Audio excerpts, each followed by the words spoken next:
semua, Assalamualaikum warahmatullahi wabarakatuh dan selamat sejahtera. Bertemu lagi bersama Cikgu Naiza. Kita meneruskan pelajaran kita pada kali ini dengan mengetahui objektif pembelajaran. Baiklah, murid-murid akan boleh menghasilkan satu cerita dan mempersembahkannya secara kreatif. Selain itu, kriteria kejayaan murid-murid akan berjaya sekiranya dapat menakul bahan rangsangan dan menghasilkan cerita dan mempersembahkannya.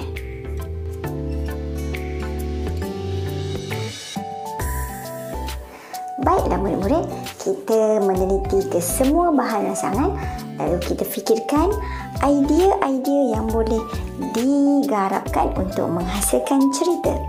Seterusnya, murid-murid boleh mempersembahkannya dengan gaya yang menarik dan kreatif. Jom kita mulakan. Zas! Mari kita lihat gambar yang pertama. Terdapat perkataan teruja. Teruja merupakan kata adjektif dan cuba murid-murid kaitkan dengan kata kerja yang sesuai. Hadir ke sekolah, belajar dan bertemu rakan-rakan. Mari Cikgu bimbing membina ayat. Izzah sangat teruja untuk hadir ke sekolah setelah sekian lama berada di rumah kerana perintah kawalan pergerakan iaitu PKP akibat COVID-19. Dia ingin meneruskan sesi pembelajaran dan ingin bertemu rakan-rakan di sekolah. Gambar yang kedua iaitu baharu. Cuba murid-murid fikirkan kata kerja yang sesuai. Atau boleh juga masukkan kata adjektif.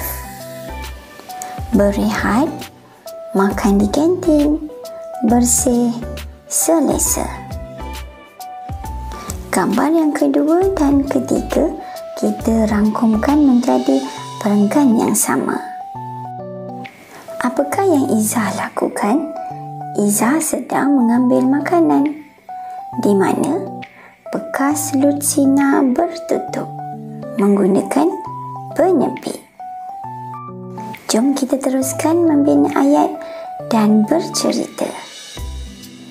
Setelah tiba waktu rehat, dia bergegas ke kantin dan sangat kagum akan perubahan baharu kantinnya.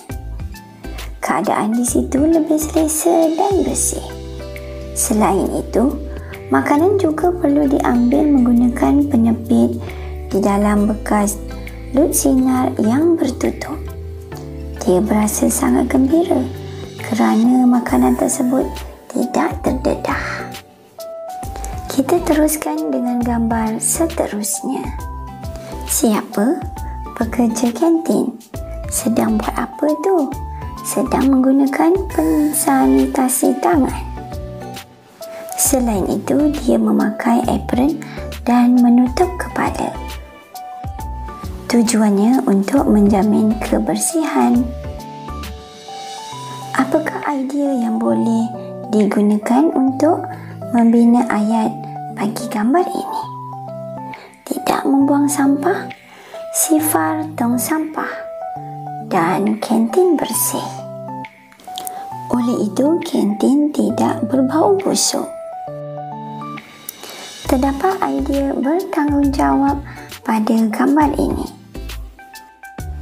Kita boleh menggunakan idea iaitu menggunakan bekas makanan sendiri. Tujuannya mengurangkan penggunaan plastik. Mari Cikgu bimbing membina ayat bagi ketiga-tiga gambar. Di samping itu, pekerja kantin juga menggunakan pensanitasi tangan, memakai apron dan menutup rambut agar menjamin kebersihan.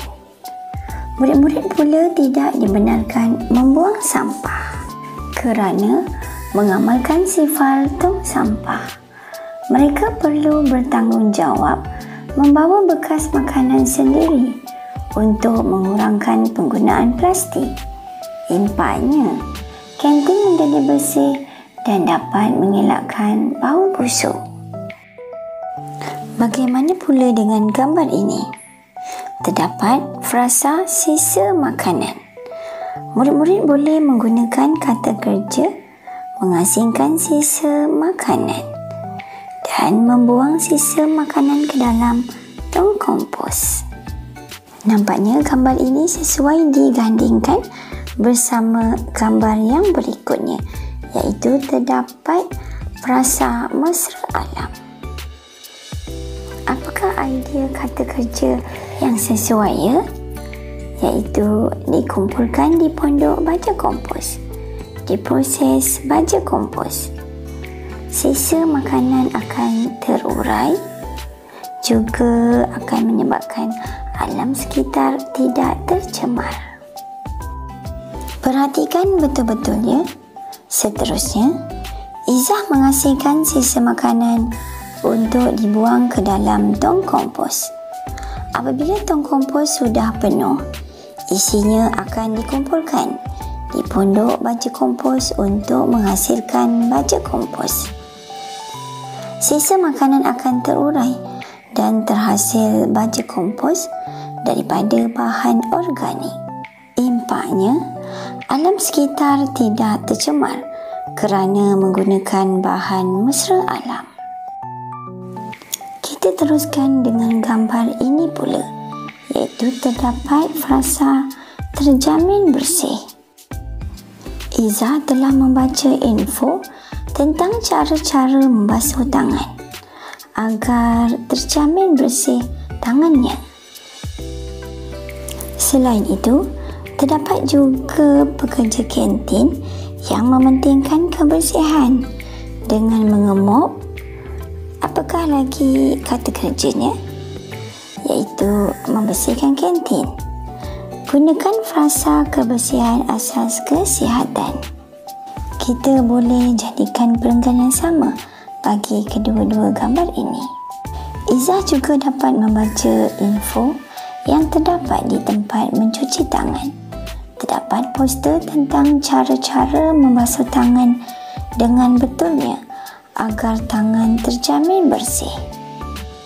Pekerja kantin di sekolahnya turut mementingkan kebersihan dengan mengemuk lantai dan membersihkan kantin setiap petang sebelum menutupnya kerana kebersihan asas kesihatan.